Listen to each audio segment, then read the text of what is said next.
नमस्कार दोस्तों, आप सभी का भोजपुरी सखी वैसे चैनल में बहुत बहुत स्वागत है।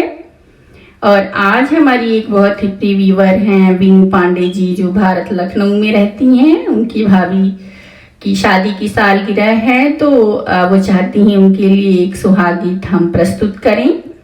और उनके तरफ से एक बहुत ही प्यारा संदेश है अपनी भाभी के लिए। प्यारी भाभी सरिता, इस शादी की सालगिरह पर दुआ है हमारी, ये 7 फेरों का रिश्ता 7 जन्मों तक गहरा हो। ना कभी आप रूठे ना कभी वो रूठे, थोड़ी नोक झोंक और ढेर सारा प्यार हो। धन्यवाद। और लीजिए प्रस्तुत है आपके लिए एक सुहाग गीत। धन्यवाद।